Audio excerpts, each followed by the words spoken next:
Assalamualaikum warahmatullahi wabarakatuh. Salam sejahtera bagi kita semua. Bertemu lagi dengan saya Sherlina Felika dari Prodi Pendidikan Sejarah.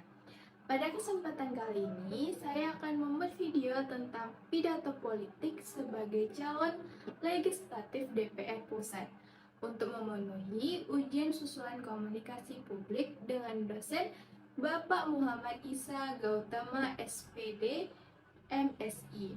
Baiklah, simaklah video saya selanjutnya. Assalamualaikum warahmatullahi wabarakatuh. Salam sejahtera bagi kita semua. Om Swastiastu, Namo Buddhaya, Salam Bajikan. Yang saya hormati Bapak Ibu, pemuda-pemudi, dan hadirin sekalian yang berbahagia. Pertama-tama, marilah kita panjatkan puji syukur kita atas kehadiran Allah Subhanahu wa Ta'ala, di mana limpah dan rahmatnya kita semua dapat berkumpul dalam keadaan sehat walafiat ini. Salawat serta salam juga marilah kita sanjung, agungkan kehadiran Nabi besar Muhammad SAW dengan lafaz Allahumma sholli ala Sayyidina Muhammad wa ala ali Sayyidina Muhammad. Beliaulah yang kita dampakkan syafaatnya di yaumul akhir nanti. Bapak Ibu yang hadir, hari ini saya akan memperkenalkan diri saya lebih dalam lagi. Saya juga akan memberikan uraian program, komitmen, dan hal-hal yang saya lakukan ketika saya diterima nantinya. Saya Sherlina Felika. Saya merupakan dari partai PDI. Saya anak kedua dari 3 saudara. Saya dilahirkan dari keluarga yang sederhana, dan saya mempunyai orang tua yang sangat mendukung, support saya untuk melakukan kegiatan yang saya sukai. Bapak Ibu yang terhormat, saya datang dan terpanggil untuk menyalek karena saya ingin menjadi yang terdepan. Kenapa saya ingin menjadi yang terdepan?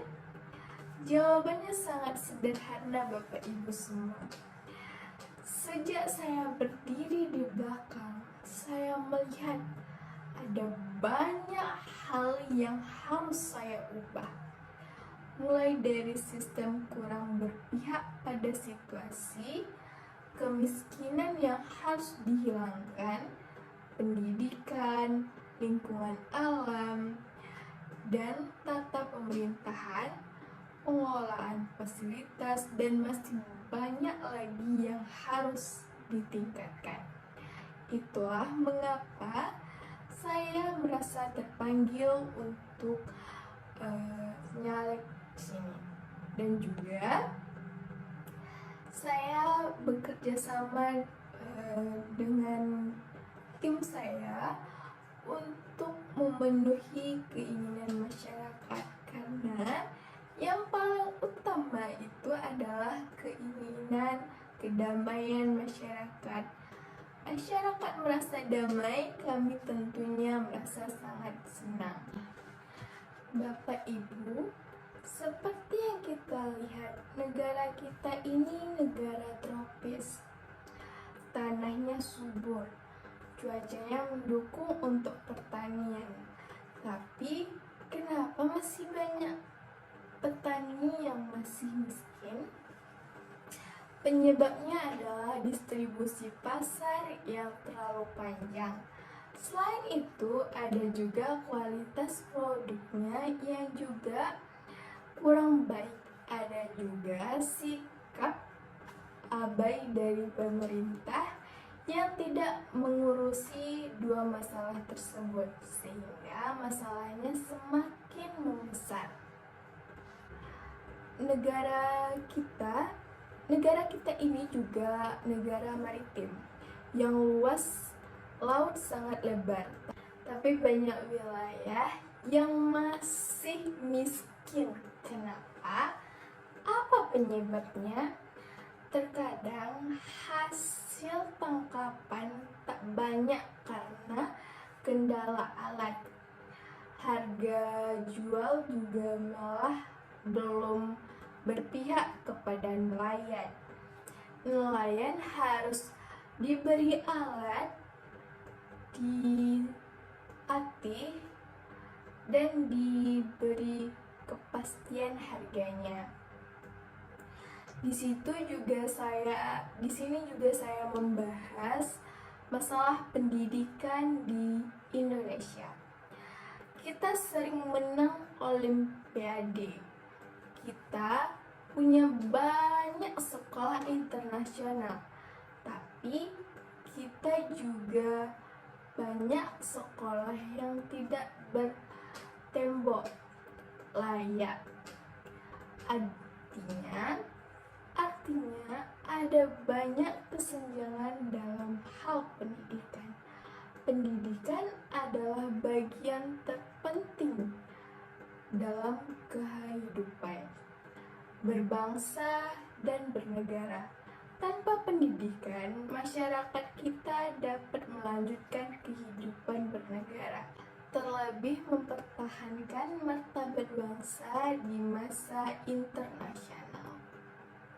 Sebuah bangsa dapat dikatakan maju apabila pendidikan di negara tersebut maju dan dapat mengelola sumber daya manusia dan sumber daya alam dengan baik untuk kesejahteraan warganya.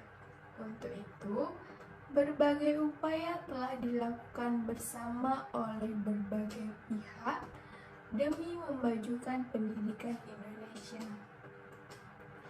Namun demikian, membekali generasi masa depan dengan iptek saja tidaklah memandai guna melanjutkan bahkan memajukan kehidupan bangsa.